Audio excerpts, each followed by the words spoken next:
So we start with answering the questions, and then as time is there, we read a couple lines and dive into that. So let's start off with the questions. A couple program notes though.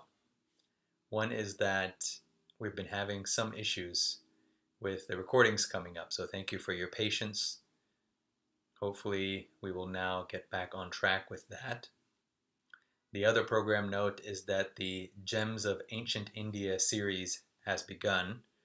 We're now on episode 3 that will be coming out this week, and we're looking at the text Atmabodha, or self-knowledge. And it's really an immersion into some very subtle aspects of the self. So if you're able to join us on the Chopra Well membership, go to YouTube, go to the Chopra Well, and then click join. There's subscribe and join. Subscribe is for all the videos, and then the join link is especially for the membership, where myself, Deepak, and some very well-known yoga teachers will be giving talks, lessons, and other such activities. So join us there. And on Friday at noon Eastern Time, I will be giving a live talk on my Instagram feed. So check that out as well. So right now, let's continue with episode 7 of Is This a Dream? Starting with a few moments of silence.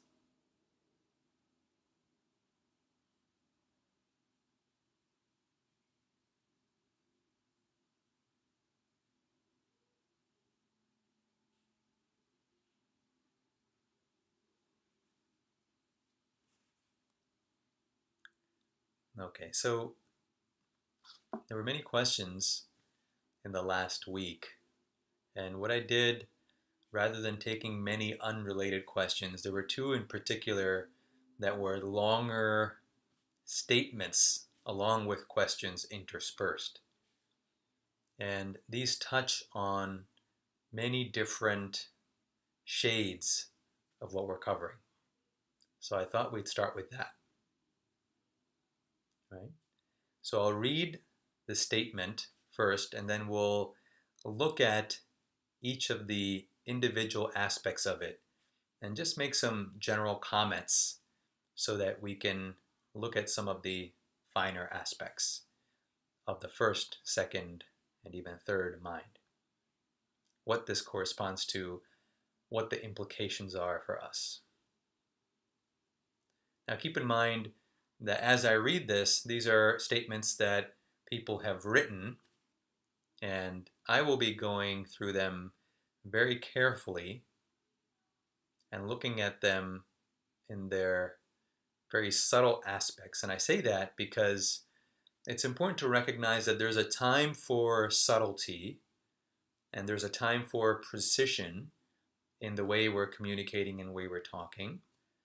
And there's a time for simply speaking casually, right? For getting the general gist of the statement. So for example, sometimes when I speak about consciousness or mind in certain conversations, I'm very particular about the way I use it, right? Other times, not so much. It really depends on the context. So in this case, we're going to be more precise as we look at these, because there's a genuine desire to know, to recognize that clarity dial is being turned up. So when we're doing that, we're going to be more precise. The idea is not to be a stickler for words or to be highly intellectual about it. The idea is simply to use the words to recognize some of the very finer aspects of this. So with that, let's dive into these statements / questions. So here there's a series of statements followed by a question, such as, one is aware that we are all Brahman, one is also aware we are not the mind, many such statements followed by a question. So let's look at all the statements first. It's almost like in a paragraph you have a topic sentence, right? Or I remember in the medical board exam or many exams, you'll have an entire passage that sets up the scene, that sets the scene, right? The landscape, the characters, and then followed by the question. So let's look at each of these in turn. And also, as we're doing this, let's keep our awareness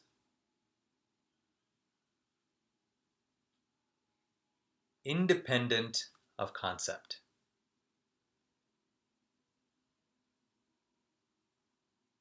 Right?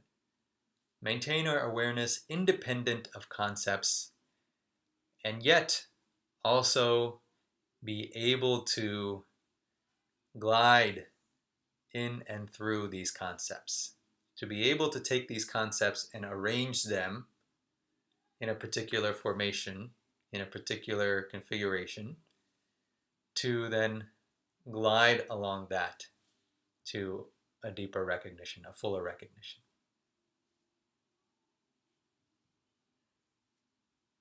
So we're leaving these spaces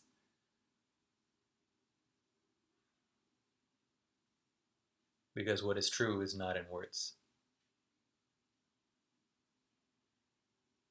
I think there's a saying like, the Tao that can be spoken is not the Tao. Right? In Vedanta, there's a saying, there from which the mind emerges, and that into which the mind returns. Right? Meaning that in this case, the mind is referring to the first mind, meaning that which cannot be said in language.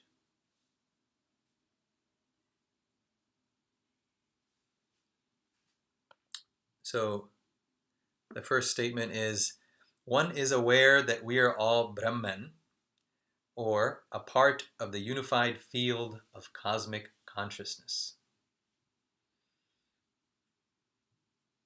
Okay, so Brahman in Vedanta is the equivalent of reality, ultimate reality, undifferentiated consciousness. Right? These are generally conveying or indicating the same. So Brahman, one is aware that we are all Brahman, or a part of the unified field of cosmic consciousness. So as the second mind, the statement is, I am. I am can only truly be said as the second mind. Right? I am. And depending on the recognition of that, right? I am itself has a gradient. Depending on the recognition of that I am, to that extent, that second mind is established. So when we say one is aware that we are all Brahman, or a part of the unified field of cosmic consciousness, being a part of the unified field is like in this in-between stage or early second mind.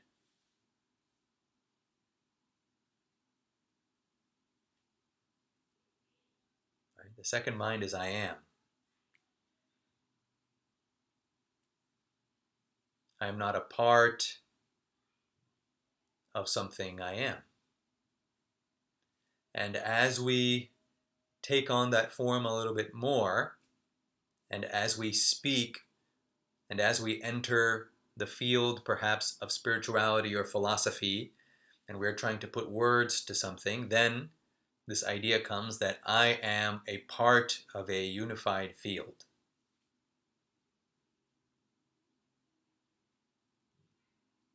Right? I'm making this distinction just to see the different grades of the mind. Right? So first mind, I am this body, I am this person exclusively. Second mind, established I am. and I also appear as this, as these. So a part of the unified field, I am a part, right? And this is somewhere in between. Saying all this will ultimately come to the question, but all of these subtle recognitions are part of the answer, and we'll come to the direct answer towards the end. So the next statement, one is also aware that we are not the mind or the body. We are not the mind or the body. So this is revealing a couple things. So I am not the body, I am not the mind indicates that there is some kind of witnessing awareness. Right? So this is a transitional stage. I am not the body, I am not the mind. Right? This I pertains to something other than the body and other than the mind that is distinct from these. So there is a witness that is recognizing I am not the body, I am not the mind. Right? The second mind, established, I am. Right? There's not necessarily that which I am not. Now, to explain certain things, all of these other kinds of statements might come in. But for our purposes here, where we're becoming finer and finer in our descriptions, I am, and I can appear as these. So it is not that as the second mind, I am not the body, I am not the mind. That is sometimes said instructionally, but simply I am. I can also function as a body. I can also function through a body. I can also function through a mind. I can also function. All of these are alsos. You see, there's no excluding anything anymore. That, yes, that too. This, yes, this too. Because after all, that and this essentially is my own nature. I am is the recognition of the second mind. Okay? Next statement. I am the consciousness or the awareness that witnesses the functioning of the mind and body. So here it's clearly declared, I am the witness. Right? I am what? What is the particularity? I am the witness. I am is the second mind. I also appear as a witness. I also appear as the world. I also appear, that's different. But here, I am the consciousness or the awareness that witnesses the functioning of the mind and body. So therefore, I am the witness. So as the witness, I recognize this world that is not the witness. So there's a witness and a non-witness, often said as the self and the not self, right? Consciousness and the world. Spiritual world, material world, right? The realm of spirit and the realm of matter. So many ways to say it. East, west, right? This is a common dichotomy that we have to express this. So this is the peak of duality, the witness, where there is the witness and there is all that is witnessed as one category. So this is the witnessing experience.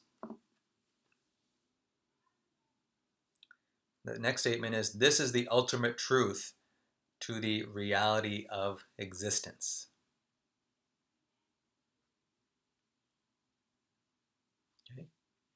So I'm always careful about ultimate and reality. It's okay, we can use these words. Let's use them very clearly. This is the ultimate truth.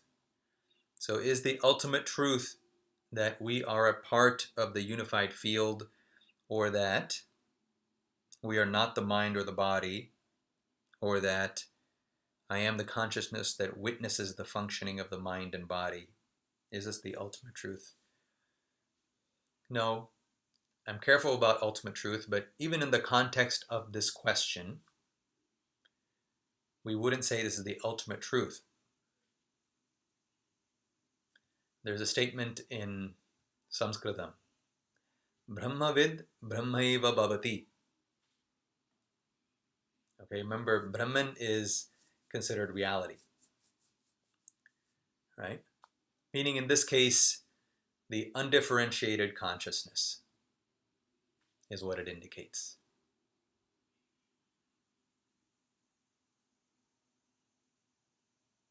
Brahmavid Brahmaiva Bhavati. So Brahmavid means the knower of Brahman.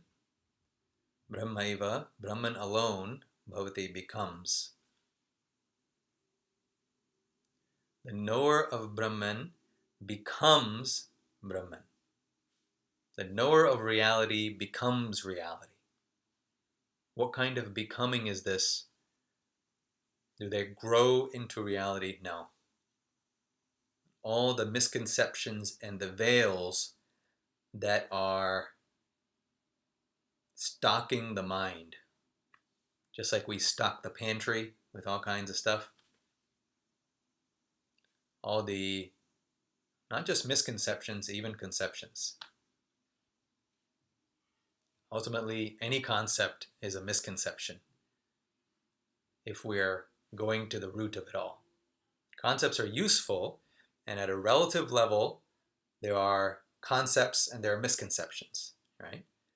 But ultimately, if we want to see what this is, then any concept, in a way, becomes a misconception. That too has to fall away. So, Brahmavid Brahmaiva Bhavati, the becoming of reality, right, is not becoming something per se, but it's the loss of all concepts. Is it only the loss of all concepts? No. However, in the losing of all concepts, the reality which is here shines forth in and of itself.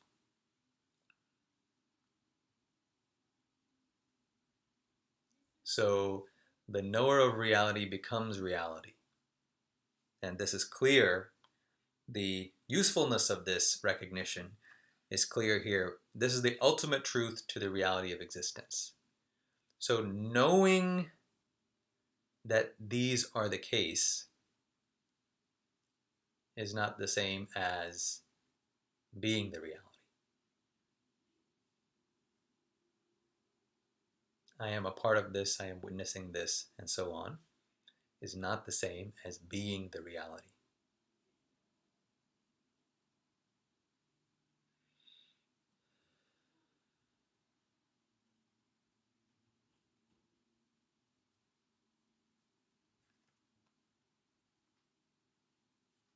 So, next statement, I am aware that this existence of separateness is an illusion,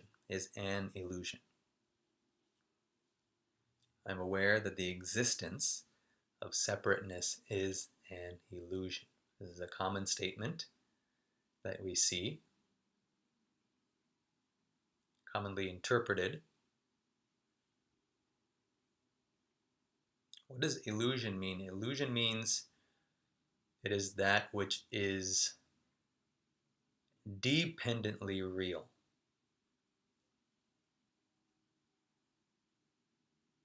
That which stands on the shoulders of something else is what is being referred to as illusion in Vedanta. It is not that it doesn't exist in its own way, right? So I am aware that this existence of separateness is an illusion. Okay, so that there is separateness, that there is multiplicity, is simply one way of recognizing things. This is the understanding. We have to be careful not to make illusion real. No, this isn't all separate. This is an illusion. That's what it is, right? Now we have made illusion real, right? It's not multiplicity. It's not, it's just kind of an appearance. It's an illusion. Well, it is an appearance. Okay, we can describe it as an illusion. It's certainly instructive to recognize what that means. And then let's be careful not to reify it again. And we've created something new now called an illusion. So having recognized that it is a dependent reality, it is dependent on something else, which can be recognized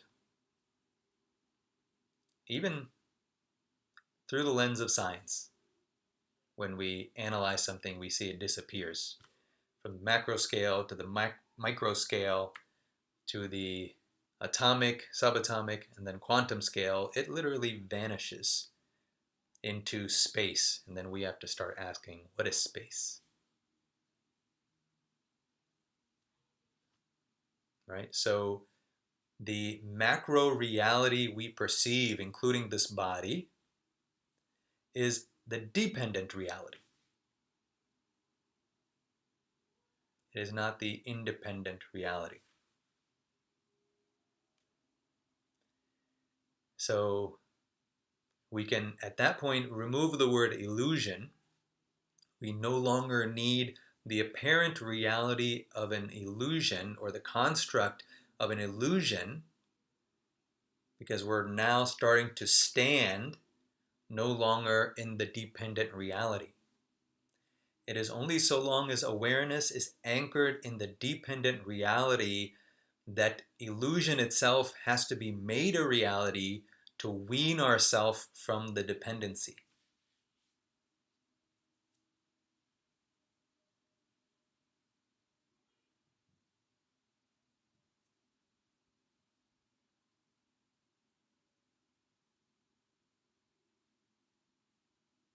Remaining as independence, or not being restricted to dependence, the notion of illusion is no longer needed.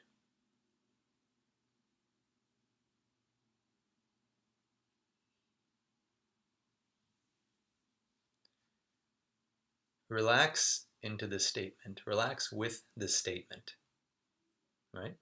Forcing this kind of understanding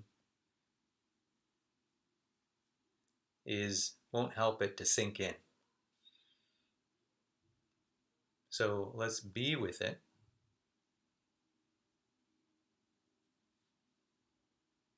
Recognition of the dependent reality and the independent reality. Both can be considered reality, right? Whose reality? Which reality? Realities come and go like this.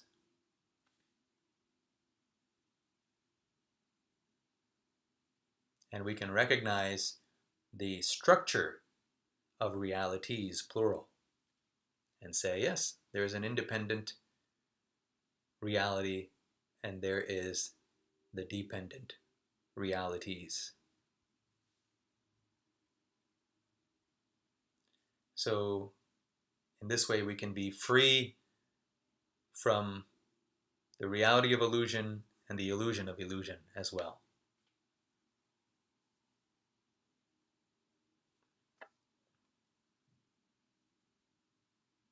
Okay?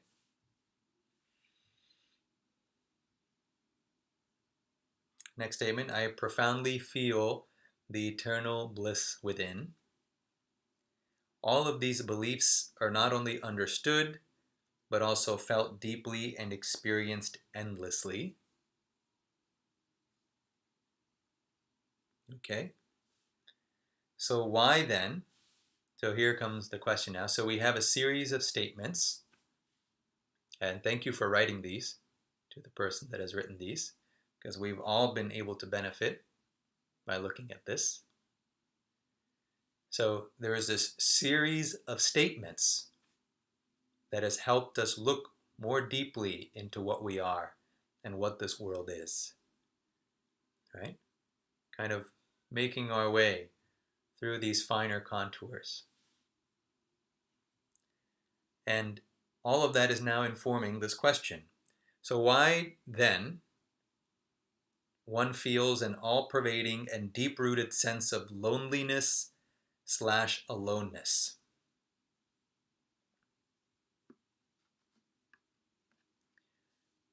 Now, by looking at all of the previous statements as we have, part of this answer will already have appeared, right? So the statements are suggestive of this integrating state.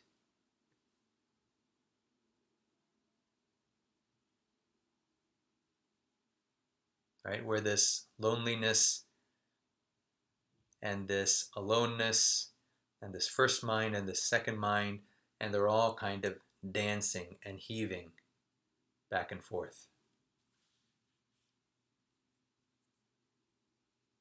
Right? This is part of the integrating process.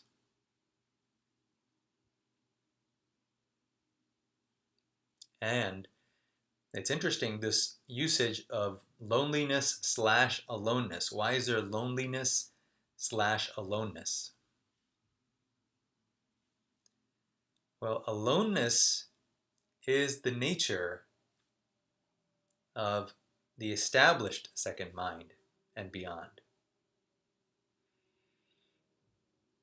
Right? In the subtler range of the second mind and beyond, aloneness is what it is. Right? Alone may come from this all one. When we put all one together, it's alone.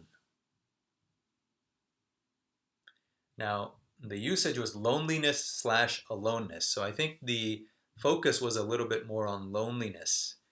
And loneliness is more when that separation is there. Right? Aloneness is a fullness. Loneliness is a partiality, that I am a part and there's something big missing. There's something else missing. And that is the experience of this integrating and this in between first and second mind.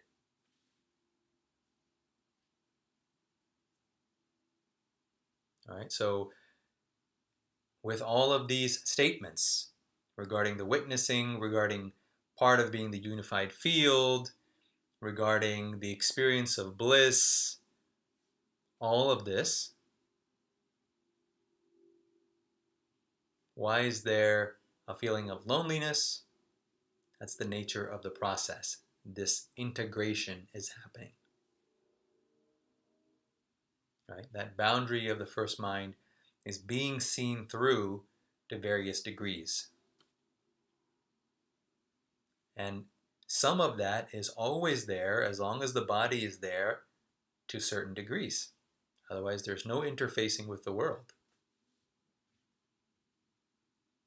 And we come to that later. There are some other questions with that.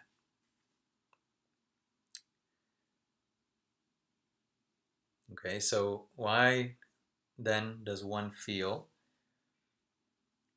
an all-pervading and deep-rooted sense of loneliness, aloneness? Is this the wheel of karma already in motion, still turning? Yes, this is the wheel of karma already in motion, still turning. So karma is like, you can think of it as a driving force, right? The results which are bearing fruit, so to speak.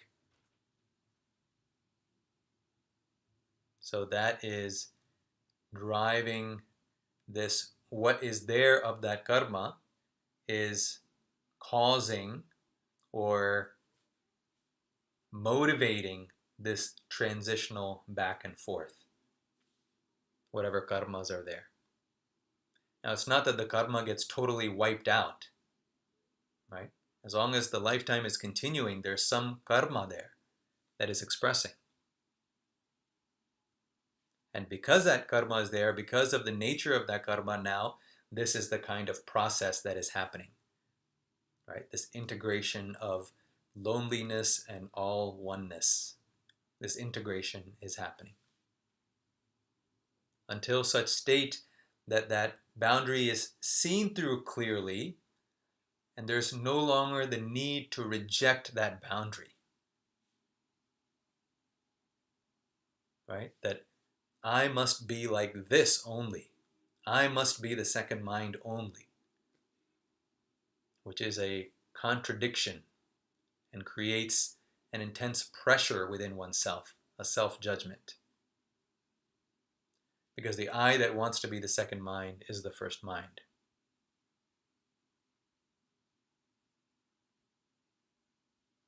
So this integration of loneliness and all oneness, which is also being driven by these karmas that are at play. So is this the wheel of karma already in motion, still turning? Yes.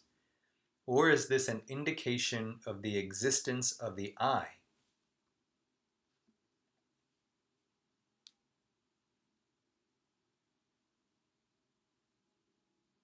So making the pauses less pronounced.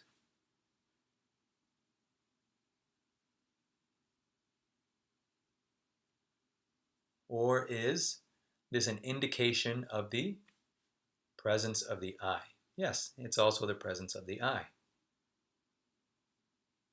Right? That karma is for that individual. And so that karma is bearing fruit for who? For the I, for the individual, for the first mind. And it is that first mind that is experiencing this boundary starting to shift, right? That I am a part of this whole. That vision is opening up, right?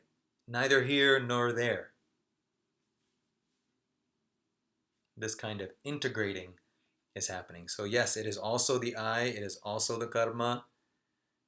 And in terms of the I understand here the context of the I is the first mind. However, this I has many layers. The second mind is also the I.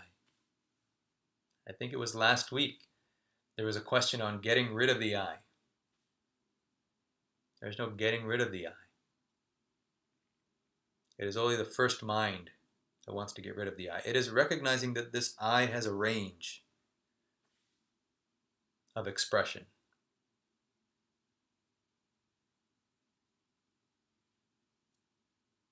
As the individual, as I am,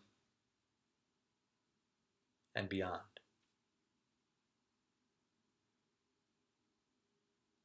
All this is I. Now, at a certain level, at one configuration, there are many I's. Let's say in terms of human beings on the planet, let's say there are 7 billion, 8 billion I's. Right? As the second mind, there's one I. One I appearing as many I's. Right? The quality of that I is very different. It is still I. It's not that the first mind has escaped and is now something else. No, that very same I is lost that boundary, right? Not absolutely, but functionally, relatively. And even that, when that boundary further dissolves, then that juxtaposition of one and many dissolves. This is the third mind. Where is the third mind?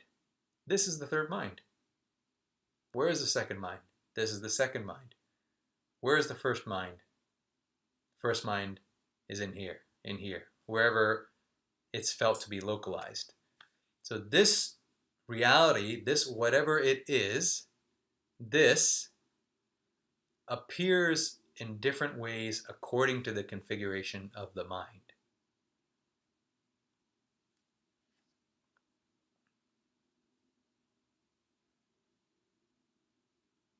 So is this an indication of the existence of the I? Yes. And some quality of I is. I is what is.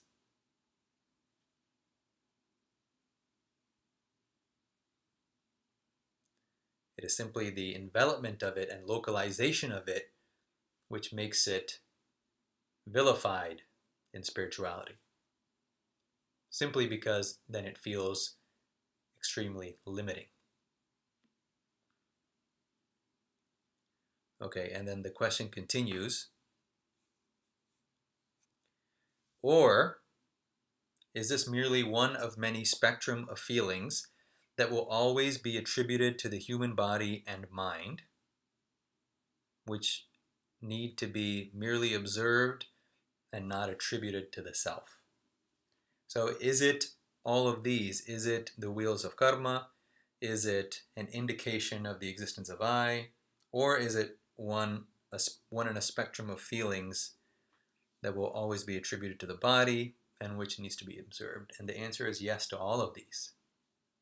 Yes, it's the karma. Yes, it's the I. And yes, we notice it, right? That subtler mind notices these. What does that mean? That simply means that that mind is becoming subtler. The boundaries seen through more and more.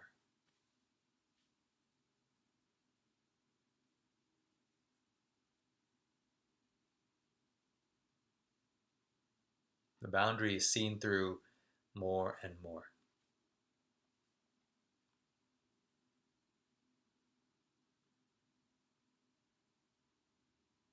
If not, so if the answer is no to all of these, the answer is not no. But if not, if the answer is no, how can this feeling be extinguished? Which feeling? The feeling of the first mind localization. Who wants to extinguish this? The first mind itself. Why? Because it feels the sense of limitation, the boundary, as suffering. Because that first mind is becoming subtler and recognizing, wait a second, there's so much more, right? As that boundary is dissolving, it's flowing into another configuration and then entirely different experience of expansion and love and light and bliss, all of these kinds of experiences, and it wants that, and it's fluxing this back and forth, and it wants to extinguish this. Just bliss.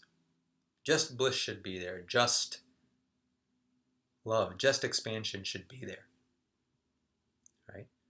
And this idea itself is reinforcing the boundary. How to extinguish this, right? So it is the first mind that wants to extinguish it, and to some extent, at some point, if that also has to be let go, the desire to extinguish. It is an important, very important aspect. There's a word called mumukshutvam in Sanskritam, which is the burning desire to wake up, right? It is a desire, I must be free. I must know what this is all about right now. It's mumukshutvam. So this is well recognized, well documented for millennia, this desire to get there. And at some point, this also has to be assimilated. Not just forgetting about it, but recognizing that boundary, seeing the boundary, as it were. And in so doing, there's freedom. Right? This can be a kind of witnessing as this transitioning happens.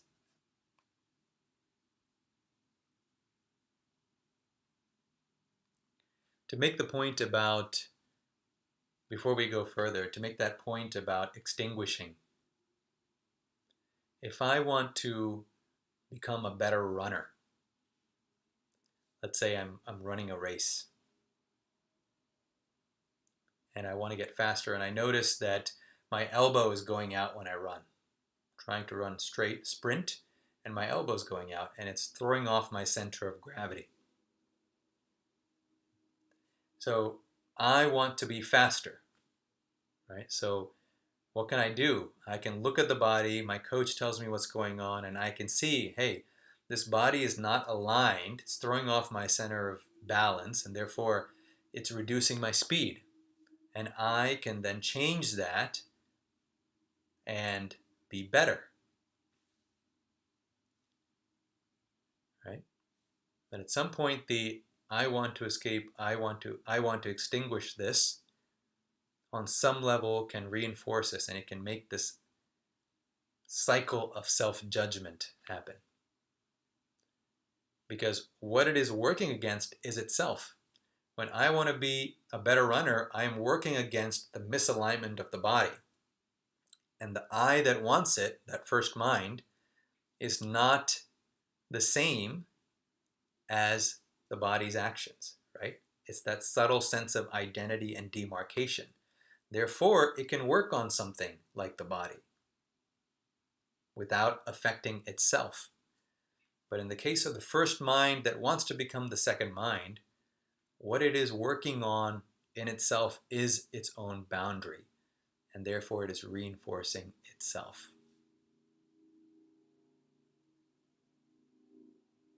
Not to say that wanting to recognize this is not the way to go. That's not what we're saying.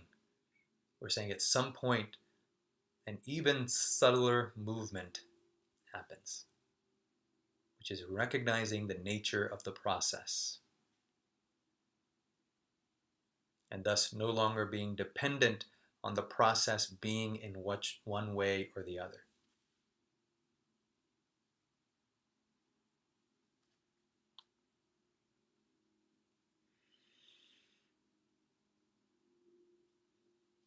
All right, let's see how we're doing on time.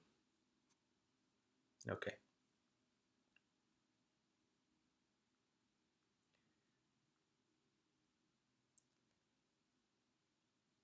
Is it possible for a person to take on another's karma for them? We have many questions to go, so this we may actually have to break up into next week to get through all these. The short answer is yes, it's possible. The question is, why would we do this? Right? So karma is an action-response cycle through which there's a change in the mind. There's learning, there's development, there are shifts. And so generally, these kinds of things cause more problems because then our own actions and results get linked and commingled with others' actions and results. And sometimes, as the mind opens up, as partial openings happen here and there, such abilities can develop, and that is a time to be restful and aware, because then all kinds of new entanglements can develop. Right? It's like playing in a toy store. Right? Something might look really great and you pull it off the shelf and everything falls down.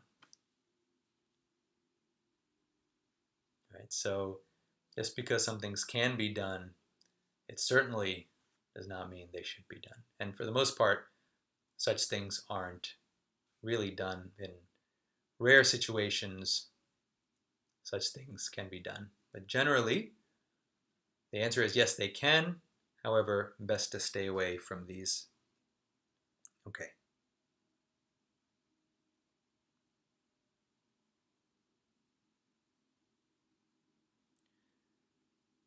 Can the resolution and balancing of karma help to weed out all of our limiting beliefs. Yes, all of these are tied, right? Our desires, our karma, our limiting beliefs, they're all tied together. And to some extent, to fulfill the karma, to perform the karma, to express and have it come to fruition, there are some limiting beliefs that are needed, right? Limiting beliefs are kind of the way we put it from the first mind orientation, because that first mind wants to be released. So these limiting beliefs need to be released, yes. However, what we call limiting beliefs are also expressions from the second mind, ways in which the second mind interfaces with itself, so to speak. Right? So recognizing boundaries, a boundary can be said to be a limiting belief, but is it really? Some boundaries are needed. There's no way we could speak right now and communicate without boundaries. Boundary of the screen, a boundary of identity, a boundary of conceptualizing, a boundary of language. Innumerable boundaries must be there to communicate. The question is, to what extent are they accepted as independently real? To what extent are they seen as necessary and factual versus transactional and useful? Right? So, yes, working through our karma is a way of working through the limiting beliefs. And also, it doesn't mean that all beliefs or all boundaries need to be dissolved, right? That happens naturally as the karma is released. Just like a water pail that has a hole at the bottom, the karma is being expressed at the right time in the right way, bit by bit, situation by situation. And to that extent, as all of these are released, expressed, the way the world is recognized is different. Yes.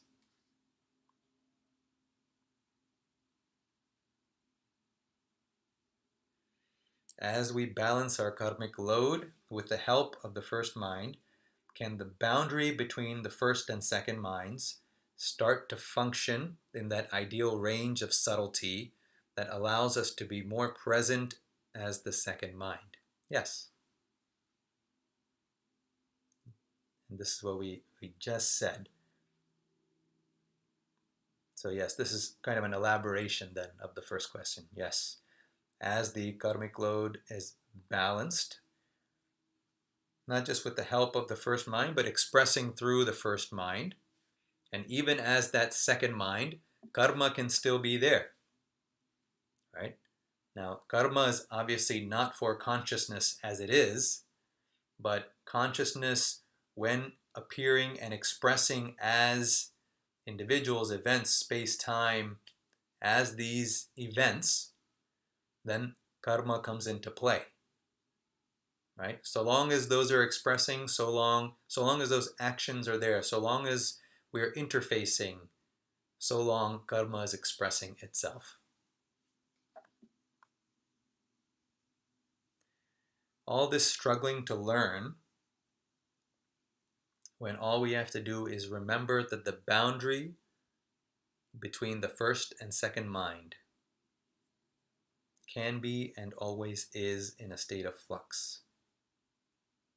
All we have to do is remember that the boundary is always in a state of flux.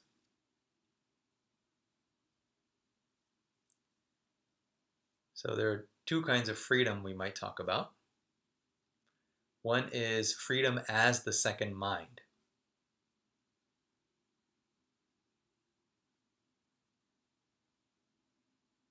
Right? As compared to that first mind state. This configuration of that mind. This fork in the road. As compared to this, the second mind is freedom, right?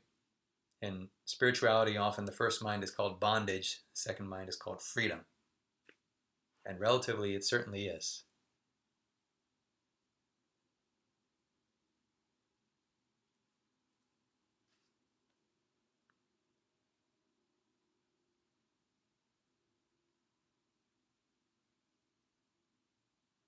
Remember that the boundary is in a state of flux. So that is one kind of freedom, that freedom of the second mind, freedom as the second mind. Right? There's also the freedom from having to be a particular way. Right? And in the process, this is important to recognize.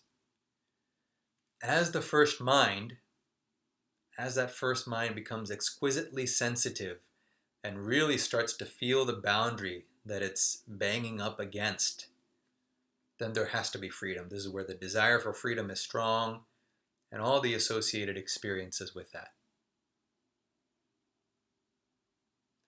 Now, as that vision opens up, as the identity starts to become subtle, as that boundary is seen through,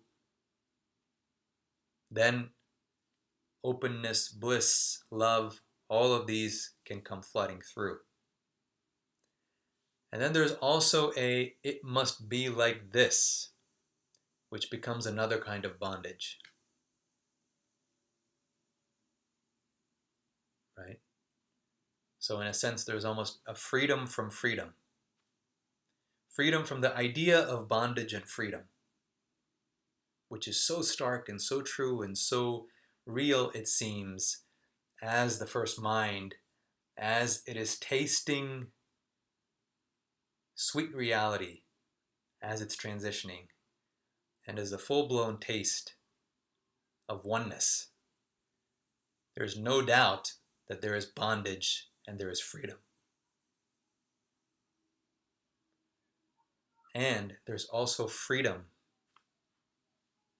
from this duality of bondage and freedom.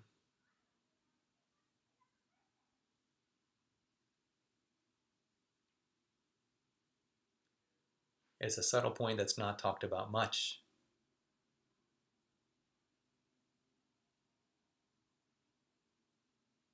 Now, where this is, when this occurs, is very different based upon the second first mind relationship. Right? In the context of a lifetime, some of these stages can be years, can be lifetimes, depending on what avenues are explored, which karmas are expressing, what the desires are. Of course, there's no one size fits all.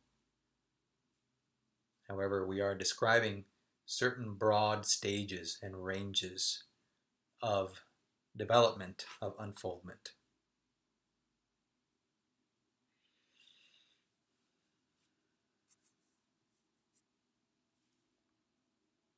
Okay, we'll do one more question here, and then we'll have to round it out next week so we can read a little bit from the book.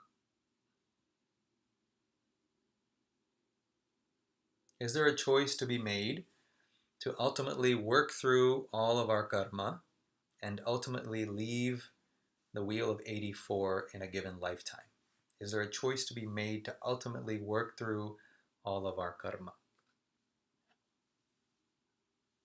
Certainly there's a choice at some point when this first mind recognizes, hey, there's something going on here. I'm seeing this pattern over and over. I've been trying to solve this problem in this way and something's not right, right? It starts to get this feeling that there's more to this. And then as its vision starts to open, there are decisions to be made, right? Do I want to stay like this? Right? From the first mind perspective, that volition is there, that I need to make this choice. Am I going to move in this direction, or is it too scary, or is it too much of the unknown, or am I going to stay where I am? Right? So there is a choice to be made there.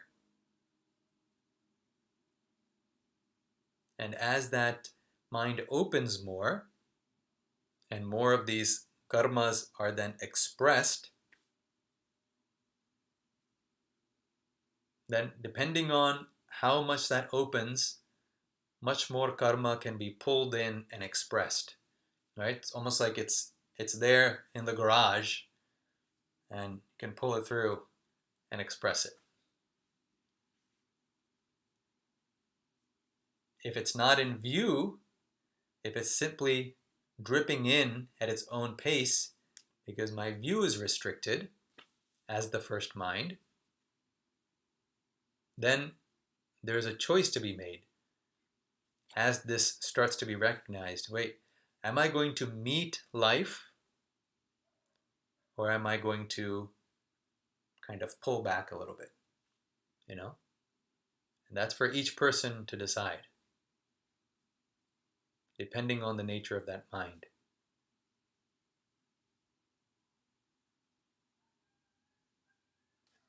So there's choice to be made to work through the karma. And as that mind opens, how much of it are we pulling in and expressing at one time, right? How much can one handle? How much can the mind handle? Because it doesn't mean that just because the mind is opening up that everything is easy. The challenges are still there. They are, after all, our own karmas that are still there. So it doesn't mean it's easy. It may be easier depending on how much that identity has shifted, of course, yes. And it doesn't mean that it's all going to be easy and that all the karmas just fire off and done. The goal even shifts. The goal isn't necessarily have to be to extinguish all the karmas, right? That's a choice. It can be the goal. Either way, they're going to be coming through.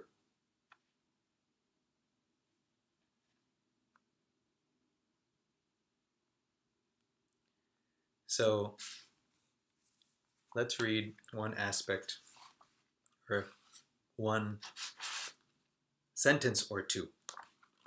Is This a Dream? It's available on Amazon. If you have the book, please do leave a review on Amazon. So we're on chapter 2, Love Shining. Very short chapter. So the last paragraph on page 15 is something there has been many questions on. There is only one love, and that is the love that radiates within. It is at the root of every human being. When you feel that you're receiving love from someone or something, look closely and you will recognize your own love that has been unleashed, gushing forth from within and enveloping you. There is only one love, and that is the love that radiates within. It is at the root of every human being. So the questions I've gotten is, well, what about a relationship? What about two people that love each other? Isn't that love from one person to the other? Yes, it is. After all, if love is at the root of all human beings, then if we have two human beings, it's at the root of each of them. So doesn't that mean that there are two loves? And of course, here is a clear example of the first mind and the second mind, right? That which is at the root of each human being as the first mind is also the nature of the second mind. The one love is the second mind. So if somebody loves me as two people loving each other, then if we feel that love and recognize that love and allow it to open us, we will see that that love, which seemed to be coming from somewhere else, is simply here. And it is also coming from apparently there, and it is also coming from apparently here, and is also non-localized and not necessarily experiencing or expressing as coming from one place or another. So when we say there is only one love, It is this love. Love as the second mind, which can also be experienced as many loves, plural.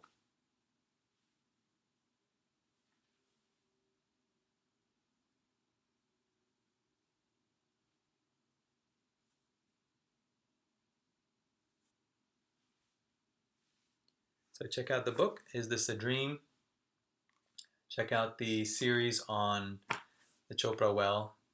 Join the membership if possible. And we can discuss on the gems of ancient India, Atmabodha.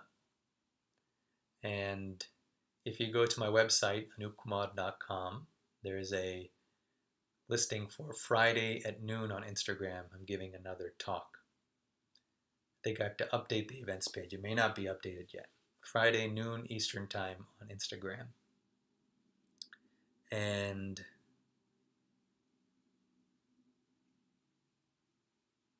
next time we'll finish these questions because there are several more that are helpful and insightful.